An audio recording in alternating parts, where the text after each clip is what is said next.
Bien, hola, bienvenidos a la segunda cápsula de contenido de la unidad de verdad o el contenido de esta semana. Y vamos a tratar en esta cápsula sobre la teoría correspondentista de la verdad. Toda teoría sobre la verdad tiene que responder a esta pregunta: ¿qué es la verdad? Y la teoría correspondentista de la verdad diría que es una relación con el mundo. La teoría diría algo así, el eslogan sería como que la verdad es correspondencia con los hechos. Entonces, una proposición es verdadera siempre y cuando haya un hecho en el mundo, y por eso el hacedor de verdad, el truth maker, el hacedor de verdad es el mundo mismo, si hay un hecho en el mundo con el cual se corresponda. Em, la verdad es una propiedad de relaciones características con cierta porción de la realidad. En este caso es la realidad, es el mundo, y ese es el truth maker. Y las relaciones son correspondencia, conformidad, congruencia, ajuste, bla, bla, bla, bla. Y la porción de realidad son hechos, estados de cosas, condiciones, situaciones, eventos, etc. La idea central es esa. Eh, si yo puedo afirmar algo, y esa afirmación es verdadera o falsa siempre y cuando haya un hecho en el mundo, o un estado de cosas, o una situación, o una secuencia de objetos, o lo que sea, que, que se dé en el mundo. Y en virtud de eso, la proposición es verdadera o es falsa. ¿Se entiende? Entonces, yo tengo los lentes puestos. Eso es, esa proposición, ese portador de verdad, tiene un valor de verdad definido de acuerdo a esta proposición, siempre y cuando hay un hecho en el mundo que haga que esa proposición sea verdadera. Bien.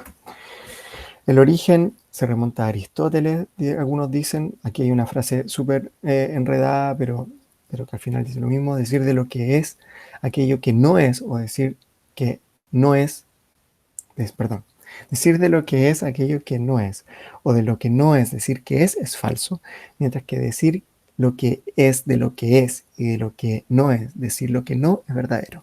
Como un trabalengua, pero en este decir de hay una relación, y en eso de lo que es habla de la realidad. Entonces dicen de que en el fondo Aristóteles en esta frase por primera vez habla de la teoría correspondentista de la verdad. Y después en el siglo XX hay varios filósofos, Russell, Moore, etcétera, que han argumentado en función de esta. Hay varios argumentos a favor. El más común es que es obvia. Descartes decía algo así: que nunca he tenido dudas respecto a la verdad porque parece una noción tan trascendentalmente clara que nadie puede permanecer ignorante de ella. La palabra verdad, en sentido estricto, denota conformidad de un pensamiento con su objeto. Eso diría Descartes. Conformidad del pensamiento con su objeto, es decir, correspondencia entre el pensamiento, el portador de verdad, con el objeto, el truth maker, el hecho del mundo. Kant diría una cosa similar: la definición nominal de verdad es su concordancia, perdón, de una conjunción con su objeto de dada presentada. Y lo mismo diría James Williams, una cosa por el estilo. Los argumentos en contra dicen que es demasiado burda.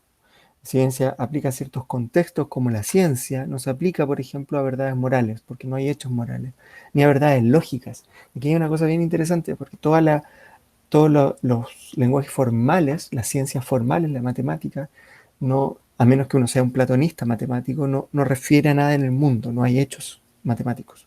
Entonces esta teoría no se aplica a eso. Otros dicen que es demasiado obvia, dicen que las locuciones de la familia correspondencia con los hechos se usan usualmente como sinónimo de verdad.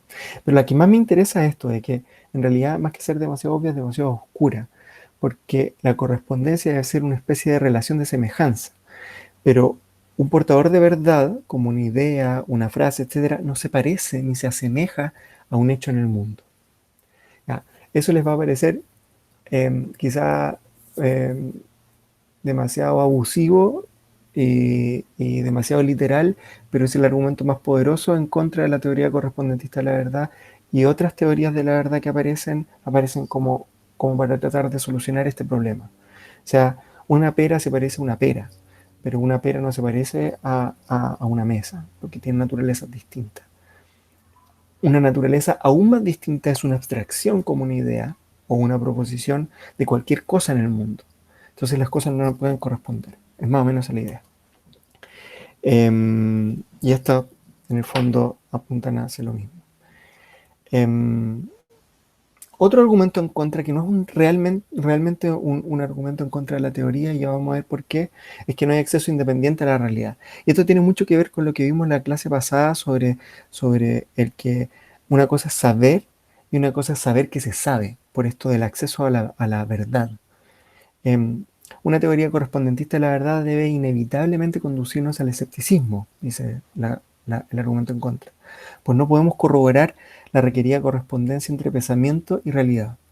No podemos salir de nuestras propias mentes para comparar nuestros pensamientos con la realidad que es independiente de la mente, que es precisamente lo que necesitaríamos hacer para obtener conocimiento. Dado que todo acceso al mundo es mediado por nuestra cognición, la teoría correspondentista vuelve imposible el conocimiento, diría Kant. Es decir, como yo no puedo salir de la mente para comparar estas dos cosas, sino que lo hago todo en la mente, entonces no es posible corroborar que estas dos cosas de que estas dos cosas correspondan.